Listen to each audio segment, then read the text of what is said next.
Exercise 6.3 इसके जो syllabus में है 1 से 8 तक क्वेश्चन है। टॉपिक है प्रोपोर्शन। प्रोपोर्शन दो क्वांटिटीज़ में प्रोपोर्शन जो है दो क्वांटिटीज़ में कंपैरिजन करना। तो इस कंपैरिजन की दो टाइप्स होती हैं प्रोपोर्शन की, डायरेक्ट और इनवर्स। डायरेक्ट प्रोपोर्शन का मतलब ये है कि दो क्वांटिटीज़ में अगर दोनों इंक्रीज़ हो रही हैं या दोनों ये डिक्रीज़ हो रही हैं, इंक्रीज़ दोनों या डिक्रीज़ दोनों, तो फिर वो प्रोपोर्शन होगी डायरेक्ट। जैसे अगर रुपीज़ आपके पास ज़्यादा हैं तो आप शॉपिंग भी ज़्यादा कर सकते हैं, रुपीज़ कम है तो शॉपिंग भी आप कम करेंगे, ठीक है। इसी तरह इन्वर्स में इन्वर्स में क्या है कि एक चीज़ कम होगी, एक क्वांटिटी कम तो दूसरी इंक्रीज़ हो, या एक इंक्रीज़ हो तो दूसरी डिक्रीज़, ठीक है। जैसे अगर आप स्पीड ज़्यादा रखेंगे तो आपका टाइम कम लगेगा, स्पीड कम रखेंगे तो टाइम ज़्यादा लगेगा। तो ये इन्वर्स प्रोपोर्शन कहलाती है।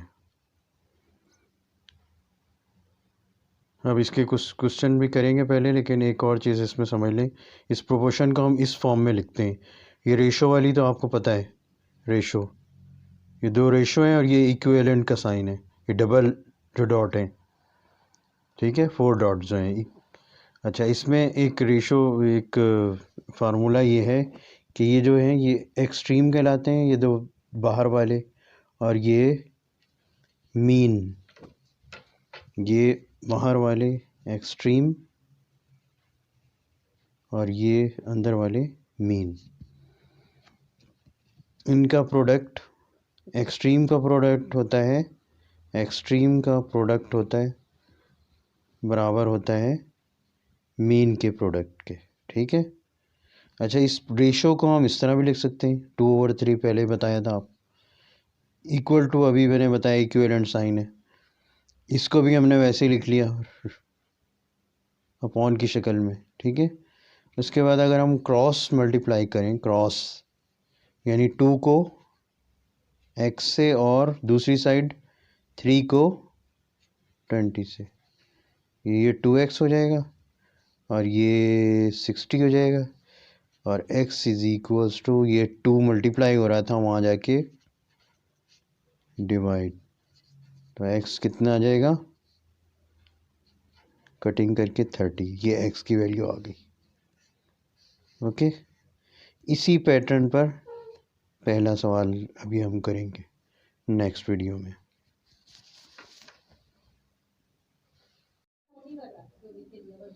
एक्सरसाइज 6.3 का क्वेश्चन नंबर 1 मैंने कराया था आपको, ये फर्स्ट पार्ट, इसके बाकी आपने करने।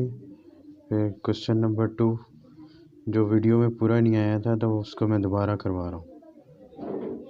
वर्कर्स जो की अर्निंग है वो 560 है, कितने दिन में होती है, 4 डेज़ में, 4 डेज़ की अर्निंग ₹560।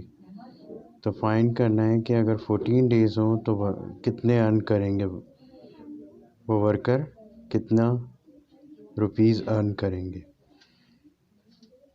तो ज़्यादा डेज़ होंगे तो ज़्यादा अर्न करेंगे और कम डेज़ होंगे तो कम। तो ये कौन सी प्रोपोर्शन हो गई, डायरेक्ट।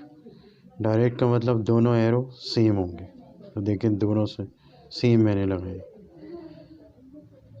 दोनों एरो लगा दिया। अब x और 560 लिखा मैंने, देखें यहाँ से स्टार्ट करके, और ये भी यहाँ से 14 और 4। उसके बाद क्या किया, x ओवर 560 और 14 ओवर 4, इस तरह ही लिख सकते हैं इसको। उसके बाद क्रॉस मल्टीप्लाई किया, 4x इंटू 4 और 560 इंटू 14, ठीक है। ये 4 यहाँ मल्टीप्लाई हो रहा है तो दूसरी साइड पे जाके डिवाइड होगा। तो ये कटिंग वगैरह करके जो फाइनल आंसर आएगा ये आएगा 1 960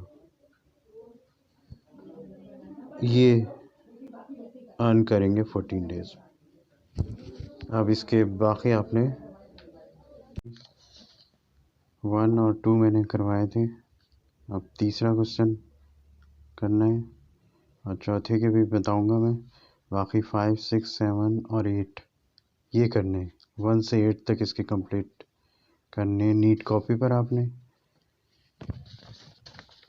तो क्वेश्चन नंबर 3 है, डिस्टेंस दिया हुआ है और टाइम दिया हुआ है।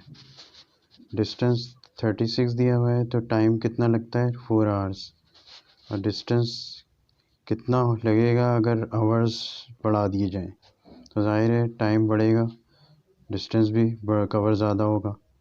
तो ये कौन सी प्रोपोर्शन होगी, डायरेक्ट। ठीक है, दोनों एरो मैंने सेम लगाए। आगे वही पिछले क्वेश्चन की तरह, x/36 इज इक्वल्स टू 9/4 नीचे से स्टार्ट किया है। ये देखिए, क्रॉस मल्टीप्लाई कर दिया 4x, ठीक है, 4 इंटू एक्स 4x आ जाएगा, और 36 इंटू 9 या 9 इंटू 36 एक ही बात है। ये 4 मल्टीप्लाई था, वहाँ जाके डिवाइड कर दिया, कटिंग करें तो ये आ जाएगा 9 इंटू 9 यानी 81 किलोमीटर। ठीक है जी, ये आ गया आपका क्वेश्चन नंबर 3। फिर क्वेश्चन नंबर 4 का मैं इतना बना के दे रहा हूँ कि वर्ड्स क्वेश्चन में दिया हुआ है, वर्ड्स 120 हैं तो उसमें टाइप करने में टाइम लगता है 2 मिनट्स। अब अगर आपके पास 1 आवर हो, यानी 1 आवर का मतलब 60, तो कितना वर्ड्स टाइप होंगे। तो आपने ये 60 यूज़ करना है, मिनट्स दोनों मिनट्स में है ना, तो मिनट्स यूज़ करने। ठीक है, और दोनों प्रोपोर्शन कौन सी होंगी, ज़ाहिर है कम वक्त में कम टाइप होगा और ज़्यादा वक्त में ज़्यादा टाइप। ठीक है, इसके बाद आपने इसी तरह इसको सॉल्व करना है, ये आपने खुद करना है, इतना उससे आगे। ठीक है, अब ये आपने कंप्लीट करनी है एक्सरसाइज 6.3।